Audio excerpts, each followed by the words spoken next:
ሴቶች ስላንተ ቀኑን ሙሉ ማሰብና ካንተ ሱስ መያዝን ይፈልጋሉ። ምክንያቱም ለሴት ልጅ ፍቅር ማለት ይህ ነው። ሴትን ልጅ ልክ እንደ ራስህ ማሰብ የለብህ። እንድታፈቅርህ ከፈለግ 24 ሰዓት አእምሮዋ ላይ መሆን አለብህ። ስራ ላይ ብትሆን፣ ከጓደኞቿ ጋር ብትሆን፣ ብቻዋን ብትሆን ሁሌ ስላንተ ማሰቧን ማቆም የለባት። ካንተ ሱስ መያዝ አለባት። እሷም ደግሞ የምትፈልገው ይህንኑ ነው። ሴቶች የሚፈልጉት ልክ ፊልም ላይ እንዳለው አይነት ፍቅር ከአንድ ወንድ ጋር ሱስ መያዝና ስለ እሱ ሲያስቡ እሱን ሲመኙ መዋል።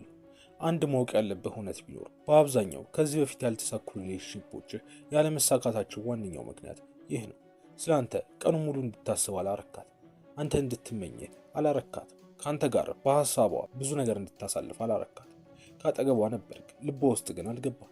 ይህንን ደግሞ ማድረግ ካልቻልክ ራቀም ቀረበም ለአንተ ያላት ፍላጎት ይጠፋል።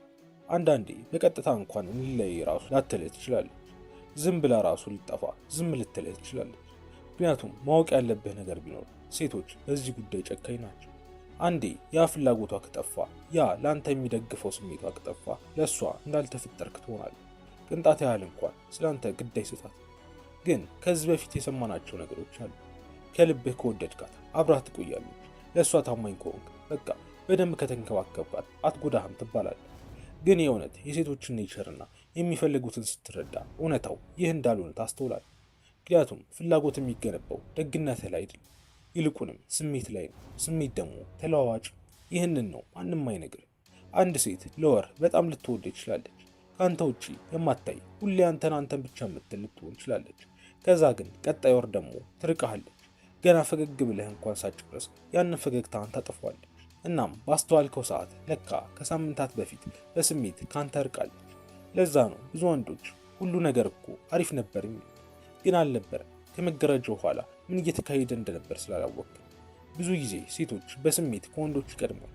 አንተ ሪላክስ ስታደርግ የኔ ናት አሁንም የትም አትሄድም ስትል፣ እሷ ግን አታርፍም ነበር። አሁንም እየገመገመችህ።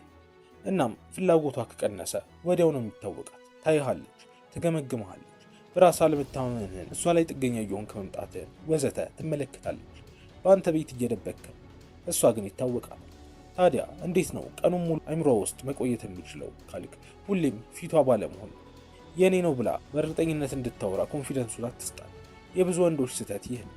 አንድን ሴት 100% የእሷ እንደሆንክ እርግጠኛ ካረካት ስለአንተ ማሰቧን ታቆማለች። ለምን? ምክንያቱም ኦልሬዲ ጨዋታው አልቋል። ኦልሬዲ ጨርሰዋል። ለምን ብላ ስለአንተ ታስባለች። ስለዚህ አንድ የሚመክርህ ነገር ቢኖር በቃልህ ያንቺ ነኝ በላት።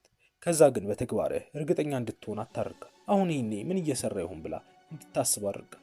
ከሌላ ሴት ጋር እየወራ ቢሆንስ ለምንድን ነው ከኔ ጋር ያልሆነው፣ ለምንድን ነው ያልደወለልኝ ብላ እንድታስብ አድርጋት። ያኔ ካንተ ሱስ ይይዛታል። ይህንን የማታደርግ ከሆነ ግን እንደ ብዙዎቹ ወንዶች ፍቅር ብቻ በቂ ነው ብለህ የምታስብ ከሆነ ተሳስተሃል።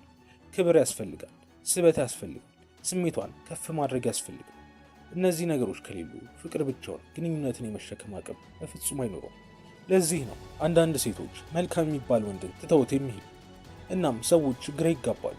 ይህን የመሰለ ታማኝ መልካም ሰው፣ እንደዛ የሚንከባከባትን ሰው እንዴት ትተው ትሄዳለች ይላሉ። እነሱ እውነታቸውን ነው፣ ይንከባከባታል፣ በጣም መልካም ነው። ነገር ግን ፍላጎቷን በእንክብካቤ መቆየት አይችልም። አየህ፣ አንድ ሴት ልታመሰግን ትችላለች፣ ላትጠላ ሁሉ ትችላለች። ግን ፍላጎቷ ከጠፋ ምንም ማድረጋችን ትተዋለች። ይህንን ተቀበልከውም አልተቀበልከውም እውነታውን። ታዲያ አሁን ማወቅ ያለብህ ነገር ቢኖር ሴቶች ቀጥታ እንደማይነግሩ ቁጭ አድርጋ አንተ እኔ ላይ ጥገኛ እየሆንክ ስለመጣ እንደ በፊቱ ስላልሆንክ ለአንተ ያለኝ ፍላጎት እየጠፋ ነው አትልህ። ይልቁንም መልሶቿ ሲዘገዩ ታያቸዋለህ። ኢነርጂዋ ሲቀዘቅዝ፣ ጥረቷ ሲቀንስ ትመለከቷለህ። እናም በመሃላቸው ያለው ርቀት ሲሰፋ ታስተውለዋለህ። ከዛም ደግሞ በዚህ ክፍተት መካከል ሌላ ወንድ በህይወቷ ከመጣ ነገሮች በፍጥነት መቀየር ይጀምራሉ። አንተ ካሰብከው በላይ ነገሮች ይገለባበጣል። ለዚህ ነው ብዙ ወንዶች ልክ ሲለያዩ በጣም የሚደነግጡት። እንዴት በዚህ ፍጥነት ረሳችኝ፣ እንዴት ምንም አልመሰላትም ብለው ይደነግጣል። ምክንያቱ ግን በስሜት ቀድማ ኦልሬዲ ትታ ሄዳ ነበር። ገና ሳትለያዩ፣ ገና ማውራት ሳታቆሙ ራሱ በልቧ ከአንተ ጋር ተለያይታ ነበር። ይህን የምታደርገው ሁሌም አውቃ ላይሆን ይችላል፣ ኮንሽየስሊ ላይሆን ይችላል፣ ኢሞሽናሊም ሊሆን ይችላል። ታዲያ አሁን ብዙ ወንዶች የማይነገራቸው አንድ እውነት ቢኖር ብዙ ጊዜ ሴቶች የሚሳቡት በጥንካሬ እንደሆነ ነው። ድክመትን ይቅር አይሉ። ድክመት ስልህ ደግሞ አንድ ጊዜ ስሜታዊ የሆነ ስላየችህ ምናምን አይደለም። ይልቁንም ራስን እስከ ማጣት የሚያደርስ ካለሷ መኖር የማትችልበት አይነት እሷ ዓለምህ እንደሆነች ስታምን ነው። ያው ልታዝንልህ ትችላለች፣ ግን ፍላጎቷ እንደሚጠፋ 100% አረጋግጥልሃል። እዚህ ጋር ነው ወንዶች ሳይኮሎጂካሊ የሚጎዱ። ምክንያቱም እነሱ የሚያስቡት ከወደደችን ምንም ባደርግ አብራኝ ትቆያለች ብለው ነው። ግን ሮማንቲክ ፍቅር ልክ እንደ ወላጅ ፍቅር አይደለም። ምንም ብትሆን አትቀበልህም። ይህንን ማወቅ አለብህ። ሮማንቲክ ፍቅር ኮንዲሽናል፣ በጣም ኮንዲሽናል።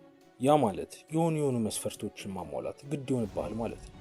ይህንን ስትረዳ በጨለማ መጓዝን ታቆምና እንዴት ፍላጎቷ እንዲቆይ ማድረግ እንደምችል በትክክል ትረዳል። ታዲያ ይህንን ሀሳብ ከተማሩ በኋላ ሌላ የሚሰሩት አደገኛ የሆነ ስህተት ደግሞ አለ።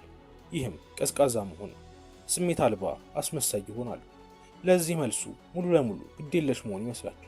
ግን ግዴለሽነትን ስትራቴጂክ በሆነ መልኩ ካልተጠቀምከው ይበልጥ ሌሎች ችግሮችን ሊያመጣ ይችላል። እናም አሁን ላይ እያስመሰሉ ነው። ዞሮ ግን ሴቶችን እንደ ክፉ ማየት የለብን። ይህ ተፈጥሮ ነው። ስሜቶች ይለዋወጣሉ፣ ሰዎች ይለወጣሉ፣ ስበትም እንደዚህ። እናም ያንተ ማንነት በአንድ ሰው ላይ ጥገኛ የሚሆን ከሆነ የሆነ ጊዜ ላይ መሰበር አይቀር። ለዚህ ነው ራስህን ማክበር በጣም ማተር የሚያደርግ። ለዚህ ነው ፐርፐዝ እንዲሁም ስሜትን መቆጣጠር ማተር የሚያደርግ።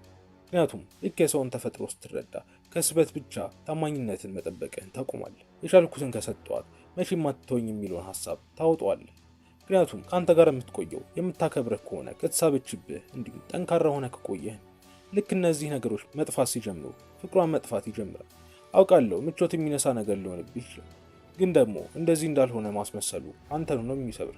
ብዙ ወንዶች ለዓመታት ፍቅር ብቻ በቂ እንደሆነ እያሰቡ ነው የሚኖሩት። ከዛ ግን እውነታው ልክ ሲመታቸው ይሰበራሉ። ያመኗት ሴት ስትቀየር፣ ኢነርጂዋ ሲለወጥ፣ ግንኙነታቸው ሲሻክር፣ ያኔ እንዴት የምትወደኝ ሴት እንዲህ ልትሆን ይችላለች ብሎ ይገረማል። ለዚህ ነው ይህንን ሴቶች የማይነግሩህን ነገሮች ማወቅ ጠቃሚ የሚሆን። ሴቶችን ለመጥላት ወይ ከነሱ ጋር ለመሆን እንድትሰራ አይደለም፣ ይልቁንም የዋህ እንዳትሆንና በኋላ ላይ እንዳትጎዳ ነው። የዋህ ወንዶች ሁሌም ጥገኛ ናቸው። ሁሌም ዓለሙ ደስ የሚልና የቡረቃ ቦታ ይመስላቸው።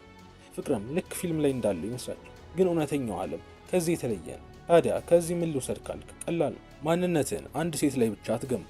እሷ ላይ አትጣበቅ። ራስህን እስክታጣ ድረስ ስሜታዊ ጥገኛ አትሁን። ደግሞ የምትወዳትን ሴት ስላገኘህ ብቻ ራስህ ላይ መስራትህን በፍጹም እንዳታቆም። ይህ ነው ዋናው ነገር።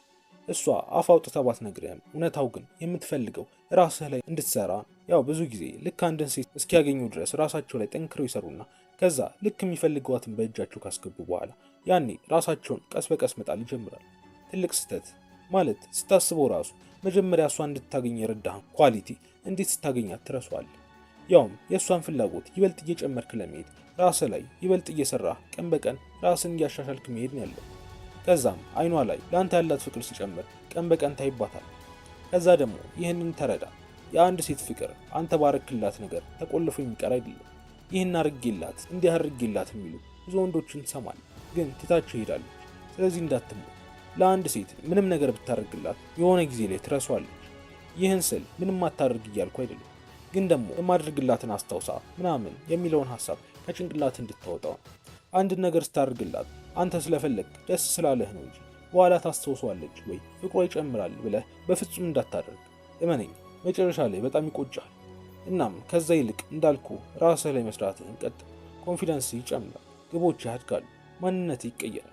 ያኔ ልተወው ብትል እንኳን የማትተወው አይነት ወንድ ትሆናለህ ማለት ነው። ይህ ቪዲዮ በትንሽም ቢሆን ከጠቀመ የሴቶች ድክመቶች የሚለው መጽሐፍ ይበልጥ እንደሚጠቅምህ እርግጠኛ ነው። ስለዚህ ከታች ባለው ሊንክ ቴሌግራም ላይ ማግኘት ትችላለህ። ላይክና ሰብስክራይብ በማድረግ ጨርስ። ሰላም።